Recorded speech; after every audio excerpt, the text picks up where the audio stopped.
गंगा पुत्र किसे कहते हैं? जिसका जन्म ज्ञान से हुआ हो उसे गंगा पुत्र कहते हैं। उसे हर युद्ध करने की शक्ति प्रदान होती है। ज्ञानी ही उसकी माँ ज्ञान उसकी माँ होती है और लक्ष्य उसका पिता होता है। उसी बंधन में बंधकर सत्य के बंधन छूट जाता है, जिससे वो अपने कर्मों में जुड़ जाता है। न्याय और अन्याय को जानते हुए भी न्याय की बात नहीं कह पाते। उसी में घुट-घुट कर अंतिम सांसों पर सोने लगते हैं। बाणों की सैया के बीच सोते दिखाया है। अन्याय के इतने घाव हो जाते हैं, उसी पश्चाताप में लगे रहते हैं। फिर अंत में अपनी इच्छा अनुसार अपने शरीर से परम गति को प्राप्त कर होते हैं। सभी दुर्गुणों से तब मुक्त हो पाते हैं जब बच्चों को अपने कर्मों से परम गति प्राप्त करनी है। परम गति किसे कहते हैं? जब बच्चे अपने किए हुए कर्मों को पूर्ण तपस्या के द्वारा जब उससे मुक्त हो जाते हैं तो पिछले संस्कारों से मुक्त होकर परम गति को प्राप्त करते हैं। फिर उसके बाद सदगति की ओर चलते हैं। प्रश्न है, सदगति किसे कहते हैं? उत्तर है, समाज को देखते हुए हमें उसकी याद न आए। हमें जब याद आए तो अपनी गति और अपने कर्म का एक नया निराला आदर्श पैदा करना है। अपने और पराये का उन्हें कोई ध्यान न रहे। उसके विवेक में सदैव संसार अपना ही नजर आए। वो किसी को भी पराई दृष्टि से न देखें। जो वो दुनिया से परे हो जाए, वही आने वाले समय में राजा व महारानी बनेंगे। सम्राट बनने में जो राजाओं को भी अपने में संभाले उसे सम्राट कहते हैं। इसका उत्तर ये है कि समस्त संसार के प्राणियों को अपने भाव में समझकर ईश्वरीय दर्पण की ओर ले जाए। जब वो इस कार्य को कर लेगा तब वो सम्राट के रूप में परिवर्तित हो जाएगा। ऐसे करने वाले प्राणी को 7 जन्म तक सम्राट का रूप आधा हुआ मिलता है। अब अपने आप को चेक करो कि हम क्या हैं।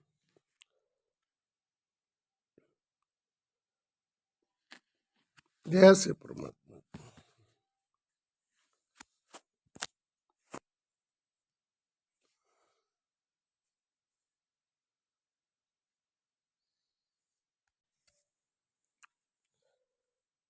गंगा पुत्र किसे कहते हैं?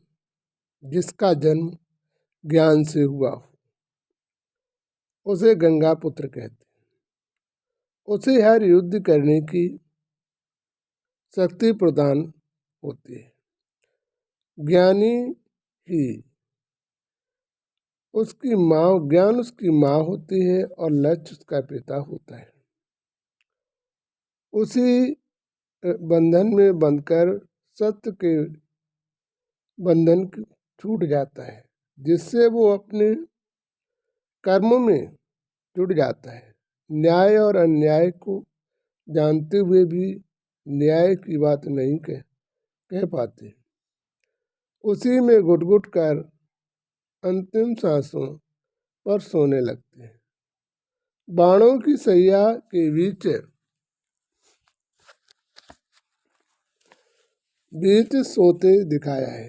अन्याय के इतने घाव हो जाते हैं, उसी पश्चाताप में लगे रहते हैं।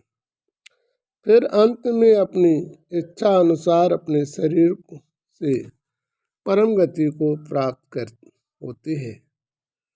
सभी दुर्गुणों से तब मुक्त हो पाते हैं जब बच्चों को अपने कर्मों से परम गति प्राप्त करनी है।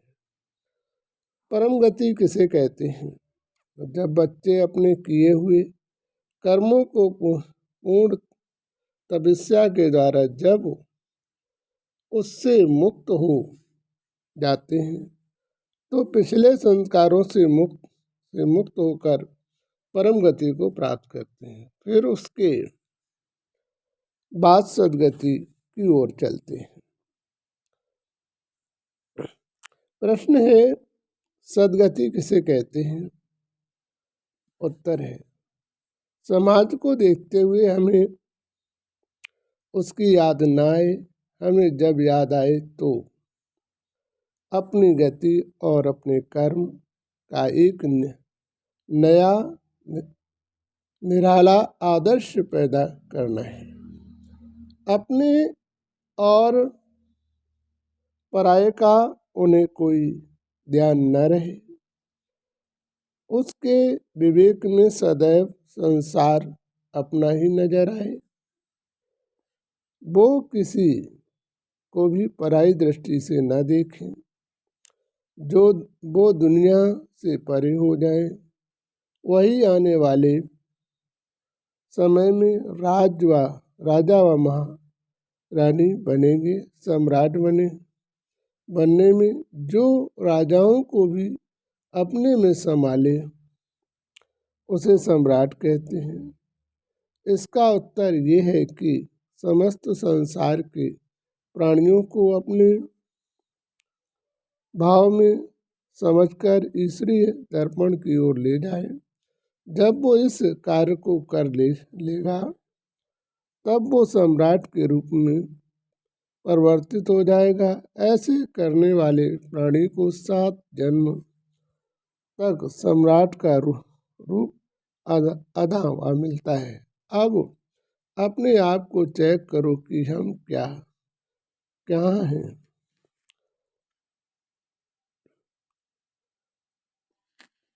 जय श्री परमात्मा।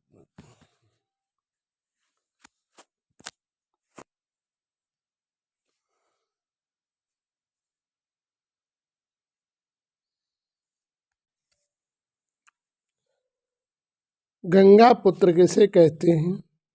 जिसका जन्म ज्ञान से हुआ हो उसे गंगा पुत्र कहते हैं। उसे हर युद्ध करने की शक्ति प्रदान होती है। ज्ञानी ही